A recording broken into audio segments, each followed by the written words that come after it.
Today let us discuss about Gauss theorem of divergence. Gauss theorem of divergence.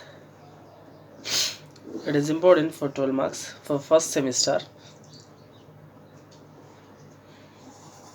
in degree first year from vector analysis.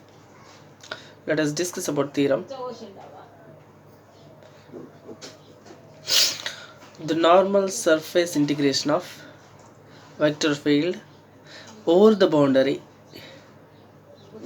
of any closed surface is equals to the volume integration of divergence of vector field over the volume enclosed by the surface is called Gauss theorem. Normal surface integration of vector field over the boundary of closed surface is equals to the volume integration of divergence of vector field over the volume enclosed by the surface is called Gauss's theorem of divergence. So here the double integration is represents a surface integration. Here f is represents vector field, that is equals triple integration is represents volume integration, and div represents divergence. F becomes vector field.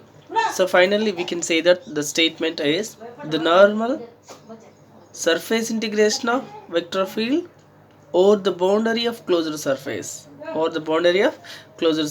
is equals to the volume integration of divergence of vector field over the volume enclosed by the surface is called Gauss's theorem of divergence. Let us write the statement. The normal surface integration of vector field over the boundary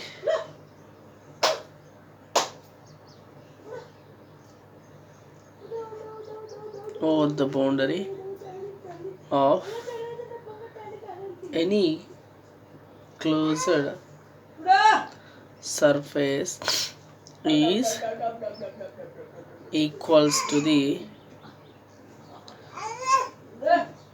volume integration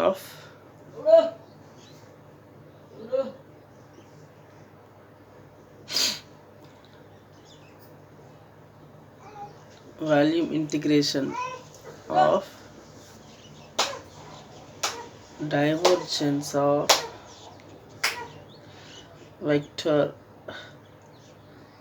field over the volume enclosed by the surface is called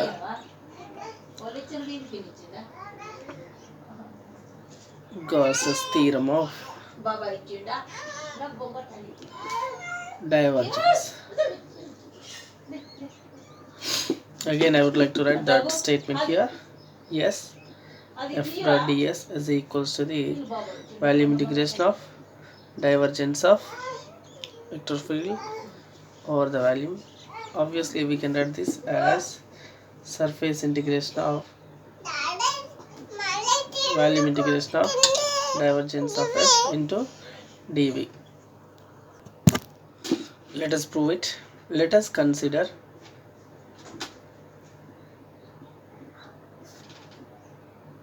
parallelepiped. Let f be the vector. Let f be the vector field. Hence, we can write that the vector field can be resolved into three components as fx, fy, and fz. along the x comma y comma z axis respectively. Actually, these are the components of vector field. So hence I would like to write the components of vector field.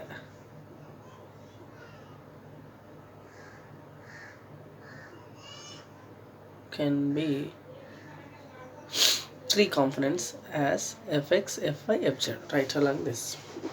Now let me consider x axis on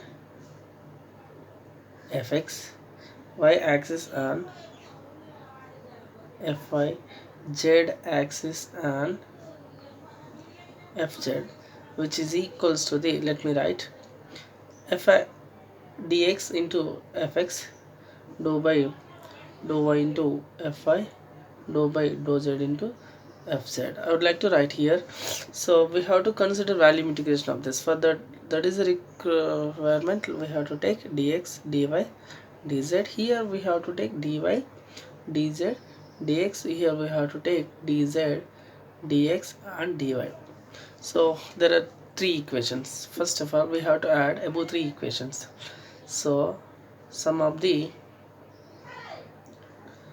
above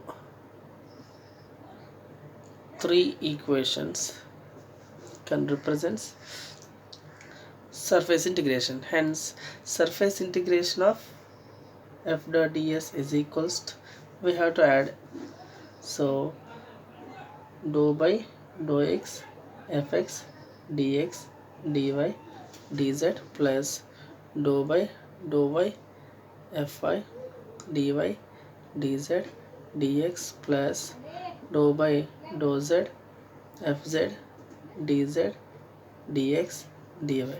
Here we are able to take common dx dy dz from the three components. Then f dot ds is equals to the, when we take common dx dy dz, hence we'll get dou by dou x fx plus dou by dou y fy plus dou by dou z fz into, we'll get dx dy dz. Here dx dy dz is represents volume of the parallelepiped. Hence I would like to consider triple integration for this factor. Hence surface integration of f dot ds is equals to the,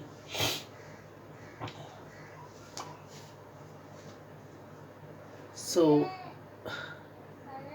volume integration of this completely defines what actually I would like to take f that f common. I would like, I think I will write this, I dou by dou x plus j dou by dou y plus k into dou by dou z. This is the value of just dou only, del only, into I would like to, I think fxi plus fyj plus fzk. In the previous class I discussed about it into, so I will write this dv only.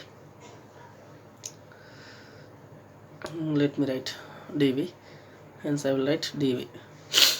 Hence yes, f dot ds is equals triple integration. Now this can represent just dou, and it will represent an f into what we have dv. Hence it is proved,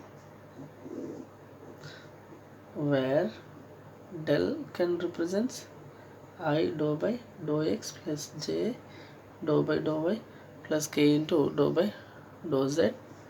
Obviously we can add that the vector field becomes fxi plus fyj plus fzk. Hence we can write this. Hence it is proved.